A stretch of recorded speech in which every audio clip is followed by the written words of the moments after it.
After reading the Odyssey, now I have realized that I have only stressed the surface of the oceanic depths of Odysseus' character. The attempt has been fruitful and revealed inner parts of my psyche that I cannot have without the Odyssey. Book 22.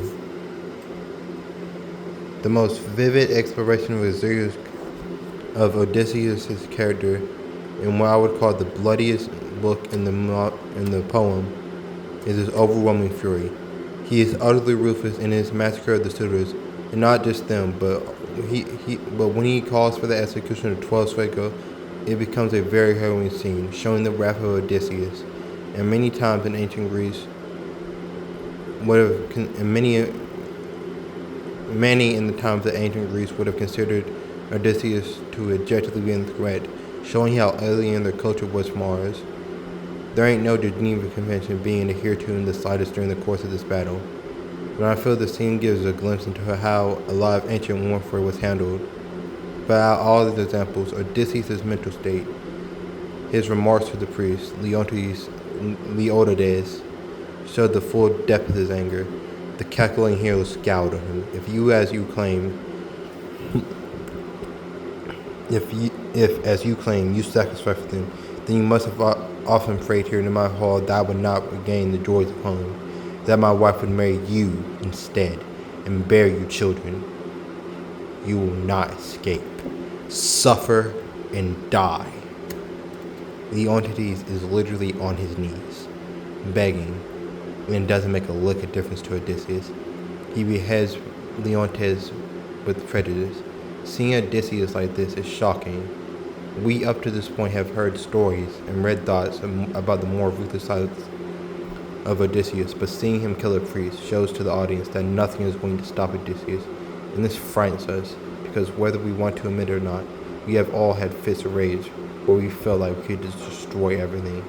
And seeing that mirrored in Odysseus is a shock to the consciousness, because we do not see ourselves as rational, but the most rational man in the world is showing those same traits, revealing the truth on how humans are at the mercy of their stronger emotions.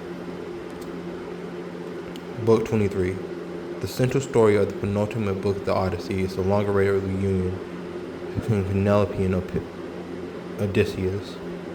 As a result, that relationship is where virtually all the insights we can gain into Odysseus' character lie in Book 23.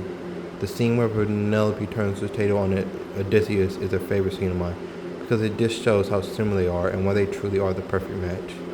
Penelope said shrewdly, "You extraordinary man, I am not acting proud or unplaying the big event, yet I am not surprised at how you look. You look like this day's your long oars sailed away from Ithaca. Now Eurysclea made the bed from outside the room he built himself. Pull out the bedstead and spread the quilts and blanket on it." She spoke to Tess, and Odysseus was furious. It's really sweet to me that this is what Penelope uses to test Odysseus, but also the scene in the book really might be an attempt by the storyteller to get the audience back on Odysseus' side and rehumanize him after the slaughter that was done in his name and that he was the head of. This sweet and emotional scene with Penelope would have gained some people who were turned off after the massacre of the slave girls. And I have to say, I'm not immune to propaganda. It worked on me hard. That's just another, even at the very end, example of how Odysseus can surprise us and make us root for him. The end. And we say our farewell, Book 24, the end. And we say our farewells to Odysseus. The following action of the Odyssey is to deal with ensuring the future peace of Ithaca after the slaughter of the suitors by Odysseus and Telemachus. It seems like in the middle of the book that the bloodshed will continue, but with intervention of the goddess Athena, peace is brought, and this ending leaves us in Odysseus on an interesting note. What will he do now? Half of Odysseus' life has either been on the battlefield or facing the ravages of the world and the wrath of the gods. He has now operated in a peacetime setting for over 20 years.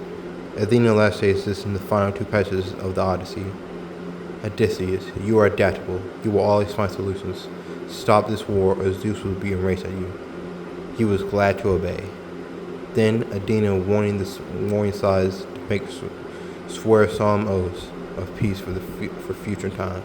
Still, in her guise as mentor, Odysseus will have to learn how to rule as king and as a king during peacetime.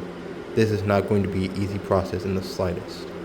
Odysseus will make the wrong decisions time and time again, based on his lack of experience, and one has to wonder if he will always be so glad to live in peace. The state of having to live in peace after a life that has been a tumultuous one to say the least. Odysseus' experience will mirror that of many soldiers coming back from war or the battlefield. Will Odysseus be able to deal with the mundanity of life, or will peace break like conflict was unable? Alas, we can never know. We can only wonder upon it.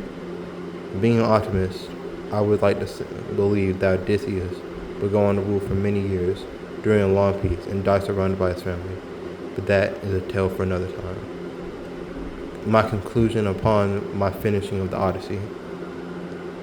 Exploring the character of Odysseus has been nothing short of an odyssey, like the name of his story, but it has been a wonderful odyssey. Odysseus is perhaps the first attempt at having a character be truly human, and he's a wonderful attempt.